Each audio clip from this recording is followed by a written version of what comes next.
Olá, bem-vindos aqui ao nosso canal Dantas pelo Mundo.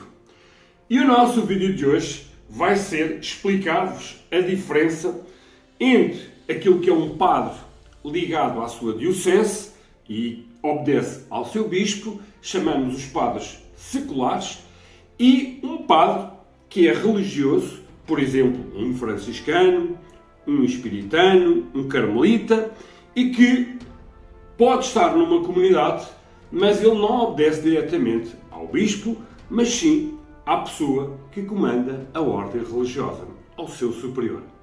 Já sabem o que vos pedimos, subscrevam o canal, partilhem com os vossos amigos e vou-vos explicar a diferença entre padres seculares e padres regulares.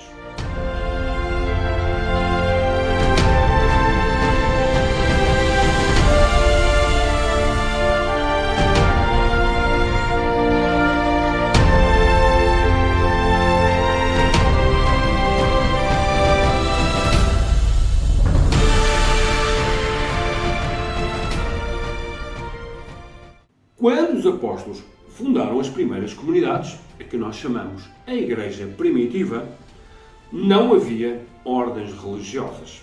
Então, todas as pessoas que foram ordenadas padres ou presbíteros, eles obedeciam diretamente a uma personagem que era o bispo e que estava à frente de várias comunidades, a que chamamos uma diocese. O bispo controlava todos os presbíteros das suas comunidades. Aliás, a palavra bispo vem de uma palavra grega, episkopos, que quer dizer aquilo que controla. Enquanto a Igreja se desenvolveu, digamos, num espaço urbano, todos os presbíteros eram, entre aspas, seculares, obedeciam ao bispo. Mas a determinada altura, há um conjunto de pessoas que saem da parte urbana e vão viver para o mundo rural. E vão começar a surgir as primeiras ordens religiosas.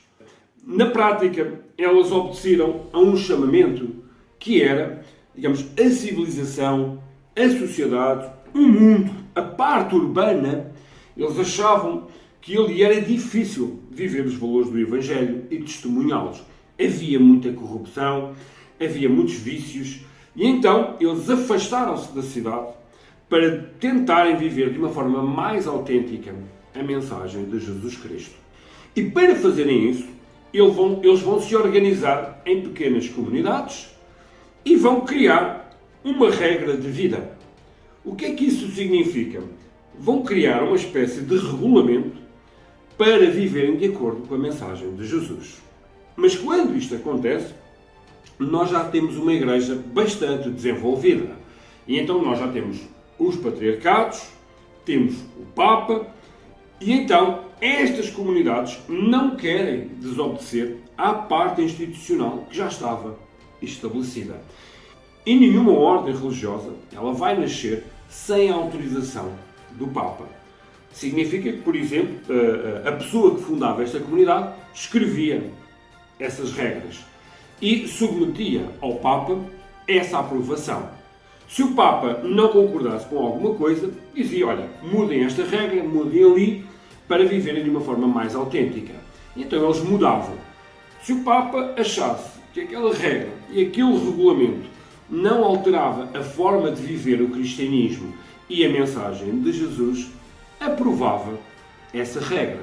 E a partir daí, nascem as ordens religiosas. O engraçado é que essas ordens religiosas vão fazer um bocadinho como a Igreja Primitiva, mas no mundo rural. O que eles vão criar é uma comunidade, essa comunidade vai se desenvolver, vai ter um número grande de irmãos que estavam ligados a essa regra e a essa comunidade. Isso vai se chamar um mosteiro e depois eles também vão para outros locais, vão fundar novas células, novos mosteiros, e um conjunto de mosteiros dá uma abadia. Eu depois explico isso noutro vídeo, de uma forma mais pormenorizada. As pessoas que vivem nestas comunidades, elas estão segundo uma regra. E têm que obedecer a um prior de uma comunidade, de um mosteiro, há um abade de uma abadia.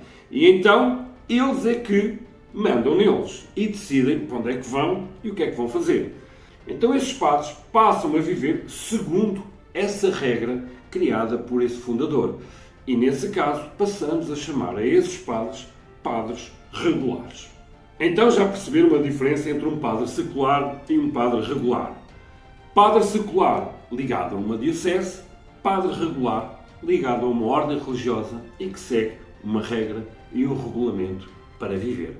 Mas agora é preciso explicar o que é que aconteceu ao longo da história. Como não havia seminários, era muito difícil, numa comunidade, uma pessoa desenvolver o conhecimento intelectual e o pensamento sobre a vida cristã.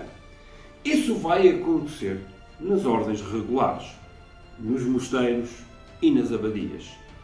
É importante dizer que nem toda a gente que vivia no mosteiro era padre.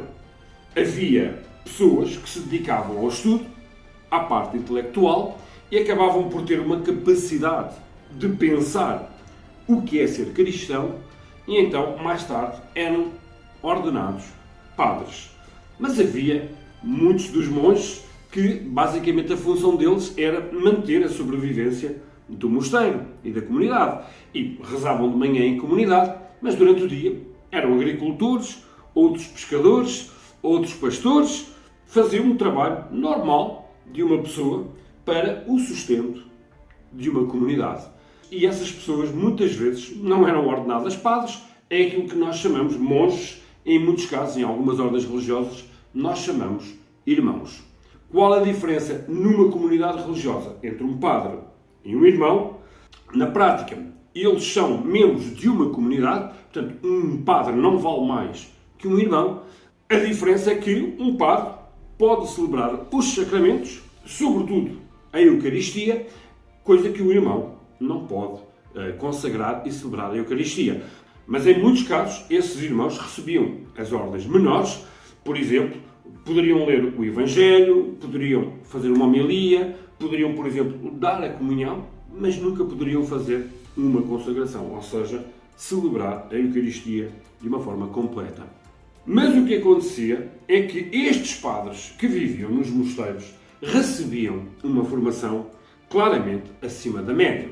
Sabiam ler, sabiam escrever, sabiam interpretar o Evangelho, os textos sagrados, e aqueles que estavam nas comunidades, sobretudo urbanas, ao serviço dos bispos, muitas vezes não tiveram essa oportunidade e não tiveram essa formação. Então os bispos, historicamente, vão recorrer a estes padres regulares. E vai acontecer uma coisa muito esquisita na Igreja. Quando nós falamos dos padres na história da Igreja, que foram pensadores e foram pessoas extremamente influentes no pensamento cristão, nós estamos a falar dos padres que vieram dos mosteiros e das ordens religiosas. O que é que vai acontecer nas dioceses e nas paróquias? Vai se tornar um cargo. O que é que isso quer dizer? Quer dizer que quem assumia uma função de pároco ou uma função na diocese, muitas vezes não foi preparado para aquilo e vai começar a haver até lutas de famílias para que os seus filhos pudessem ser ordenados padres e terem um sustento para sobreviver no futuro enquanto pessoas.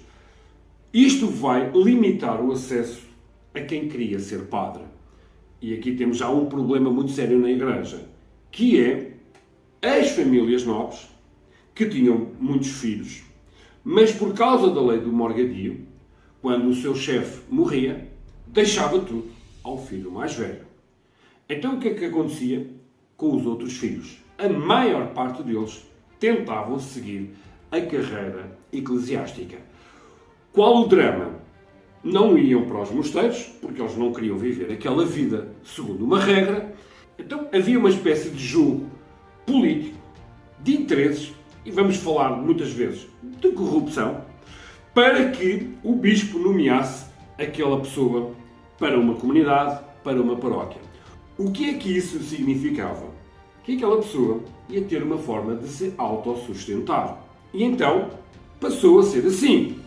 Muitos dos padres que estavam nas comunidades nem sequer muitas vezes tiveram formação para isso. Isso só vai mudar com o Concílio de Trento.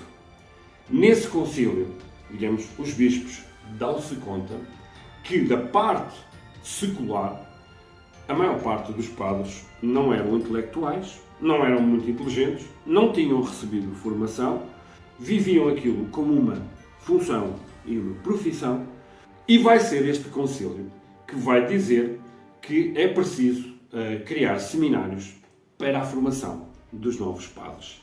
E é a partir desta data que começam a aparecer, então, os seminários. Na prática, isso foi um reconhecimento de um erro organizacional da Igreja. Mas ela tentou remediar esta situação, criando este instrumento dos seminários. A partir do Concílio de Trento, quem quisesse ser padre tinha que ir para um seminário.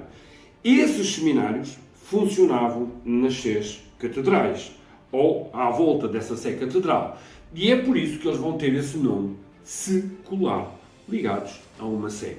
E a partir do Concílio de Trento, nós definimos claramente estas duas categorias de padres dentro da Igreja e que funcionam até hoje. Temos os padres seculares, que entram, ainda jovens, para um seminário diocesano. Lá recebem a formação para mais tarde estarem à frente das comunidades e obedecem diretamente ao bispo dessa comunidade. Então chamamos a isso os padres seculares. E depois continuou as ordens religiosas, muitas nasceram ao longo dos séculos. Por exemplo, os franciscanos. Foi o São Francisco de Assis que escreveu uma regra. Os beneditinos, o São Bento escreveu a famosa regra Orat et Laborat. E podemos ir buscar exemplos de centenas de ordens religiosas que nasceram segundo uma regra, e todos esses padres que nascem dentro dessas ordens religiosas chamam-se padres regulares. Mas como é que funciona hoje em dia na prática? Por exemplo, na paróquia onde eu trabalho, o pároco é espiritano. Então ele é um padre regular, não é um padre diocesano. Isso é possível? Sim, mas há um acordo entre o bispo e o responsável dessa ordem religiosa, pelo menos aqui em Portugal. Ou seja, eles negociaram que a ordem religiosa disponibilizava um padre para estar à frente de uma comunidade paroquial. Por exemplo, o padre Andrew obedece diretamente ao bispo, tem que obedecer. Se o bispo disser para ele fazer de uma maneira, ele deve obedecer. Se pedir-lhe para fazer de outra maneira e participar nesta atividade, ele deve cumprir essas ordens. Mas em último caso, se o seu chefe lhe disser: olha, agora eu preciso que saias dessa comunidade e vais para outra comunidade, ele tem que deixar a nossa comunidade e ir para o outro lado. E aí, digamos, a diocese tem que pedir à ordem religiosa dos espiritanos para colocar outro pároco aqui na nossa comunidade, ou então tomar a decisão de colocar um padre que foi ordenado, um padre secular, à frente da nossa comunidade. Só para esclarecer, a paróquia Nossa Senhora da Graça de Tires tem um acordo com o Patriarcado de Lisboa em que o pároco é escolhido pela ordem religiosa da Congregação do Espírito Santo. E é por isso que nós dizemos que somos uma paróquia espiritana. Mas, por exemplo, na paróquia de Abóbora está lá o Padre Miguel e a paróquia não é espiritana. Portanto, o Padre Miguel pediu aos espiritanos para estar à frente daquela comunidade. Mas se algum dia o Padre Miguel sair da paróquia da Abóbora, não são os espiritanos que têm que nomear um novo pároco, mas sim o Patriarca de Lisboa tem que escolher um novo padre para assumir a comunidade da Abóbora. Portanto, são duas situações diferentes. E olha, meus amigos, eu espero que tenham entendido esta diferença entre padre regular e padre secular. Eu poderia explicar isto de uma forma mais rápida e simples, mas tenho como objetivo explicar historicamente como é que as coisas aconteceram, alguma evolução que houve na história, para vocês perceberem como é que hoje está a funcionar. Está bem? Olhem, já sabem, subscrevam o canal, partilhem com os vossos amigos que acham que vão gostar desta informação, destes vídeos, e a gente vai se encontrar mais tarde aqui numa outra história ou num outro vídeo. e até lá, tudo de bom com vocês.